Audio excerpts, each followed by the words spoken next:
What's up, people? The Overwatch League starts back up tomorrow, so I'm bringing you my predictions for Stage 2, Week 1. This is also going to kind of be a discussion of Stage 2 in general with the new meta. The new support hero Baptiste is live and brings along with him a bunch of balance changes to a bunch of different heroes. So hopefully we'll be seeing a more dynamic meta than the classic 3-3 bashing at each other constantly in every single match. That being said, we aren't exactly sure what's going to happen at this point. I mean, for all we know, Baptiste could just empower GOATs, not make it go away. But we'll talk about that more during each of the matches, so now without further ado, let's jump right into the predictions. To start off the stage on Thursday, we have the Philadelphia Fusion versus the New York Excelsior. This one was honestly probably the hardest one to predict this week in my opinion because both teams have had some ups and downs so far this stage. Typically New York does better than the Fusion in the regular season games and then chokes in the playoffs, but historically Philadelphia also beats New York in regular season games as well. Not to mention if we do go into a more Winston focused meta, the Fusion will be able to pop off more with Sato on the Winston rather than the Reinhardt. And Carpe and EQO are possibly the best DPS duo in the game. The problem is I'm not exactly sure we're going to see a 2-2-2 meta going into this stage, unfortunately. A lot of people in the community are saying that Baptiste fits into GOATs in place of the Diva, so that's 4 supports with a Rein and a Zarya. And if that's the case, I think the Fusion will once again struggle like they did last stage, while New York Excelsior is pretty much meta-proof, so they'll probably win 3-2. Next up is the Boston Uprising versus the Atlanta Reign. In case you missed the recent news, the Boston Uprising just traded their off-tank player Note to the Dallas Fuel for their off-tank player RCK. This could be another indication that Diva is falling out of meta a little bit because Note is pretty much a Diva god and RCK is more flexible on the off-tank role. Then the Atlanta Reign lost DEFIANT, which is super unfortunate, but they did gain Baby Bay as a replacement. In my opinion, the loss of Note is going to hit Boston harder than they realize, while Baby Bay seems like a really good fit for the Atlanta Reign. So just based on team synergy alone, I think the Atlanta Reign is going to take the victory 3-1. Moving on to the next match, we have the Shanghai Dragons versus the LA Gladiators. Both of these teams had some ups and downs last stage and kind of fell a little bit behind expectations. This was mostly due to Gamsu coming in late for the Dragons and Decay coming in late for the Gladiators. But now that they both have their full rosters ready and they've had some time to play together, I think they're both going to do a lot better this stage. That being said, if you remember back to my Season 2 predictions, I thought the Gladiators were going to absolutely pop off this season, and I still think they will.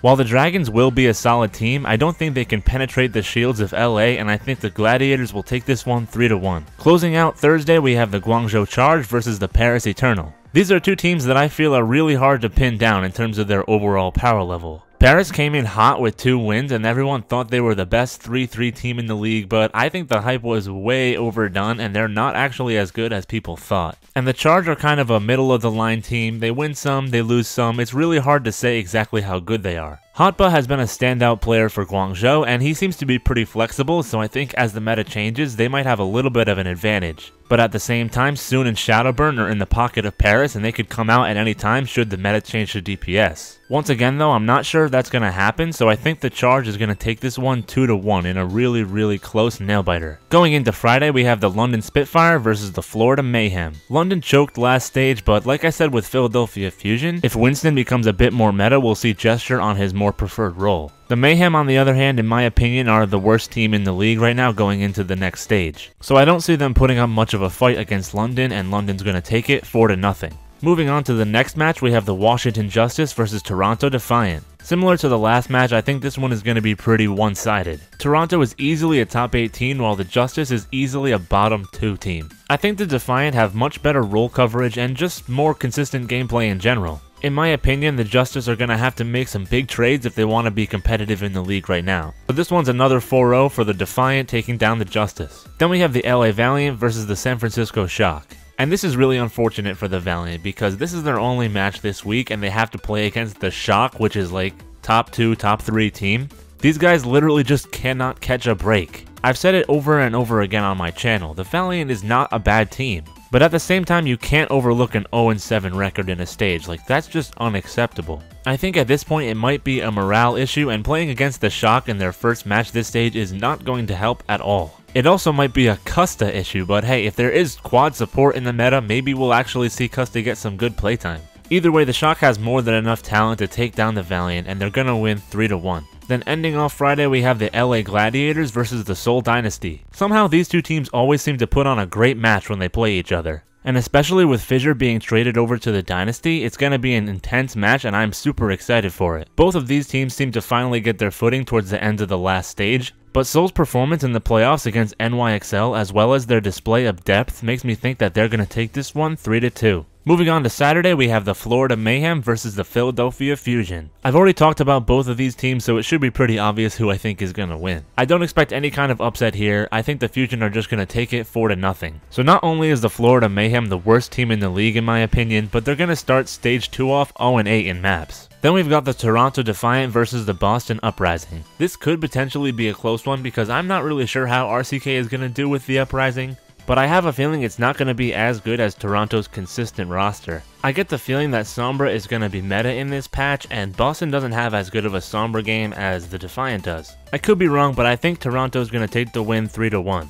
Next up is the NYXL versus the Shanghai Dragons. Shanghai got pretty unlucky with their schedule going up to Gladiators and now New York. And if the Gladiators beat them, I don't see any reason why NYXL wouldn't as well.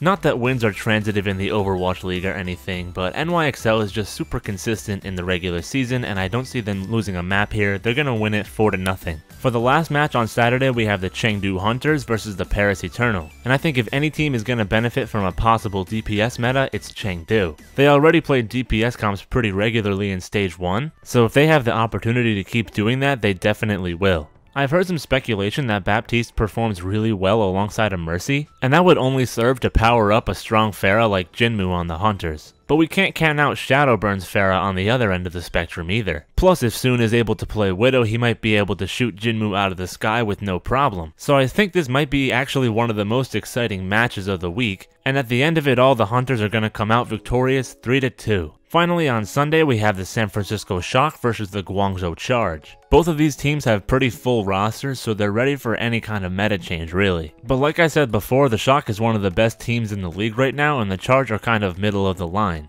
I was gonna say 4-0, but I'm gonna give the Charge the benefit of the doubt and say 3-1 Shock. Next up is Atlanta Reign versus London Spitfire, and I actually think this one is going to be pretty close, cause let's face it, we need to stop overhyping the London Spitfire until they prove to us that they're as good as they were last season. And guess what? Atlanta made the stage playoffs while London didn't. I think the only reason Atlanta could have a rocky start this stage is the loss of DeFran, and they might end up losing this one, but it's going to be close and I'm predicting the London Spitfire win it 2-1. After that we have the Vancouver Titans versus the Hangzhou Spark. This is the first match of the stage for both of these teams. Put simply, the Titans exceeded my expectations while the Spark kind of fell short of them. In my opinion, if Hangzhou could just settle on a main tank, preferably Gushui honestly, they would see a huge spike in performance. Whether or not they'll do that is left to be seen. Meanwhile, the Titans will be as powerful as ever regardless of the meta, so they're probably gonna win 3-1. And closing out the week, we have the Washington Justice versus the Chengdu Hunters. Just like Chengdu's match against the Eternal, I think this one is going to be really close. I do think Washington is worse than Paris, but Chengdu always just seems to have great and entertaining matches.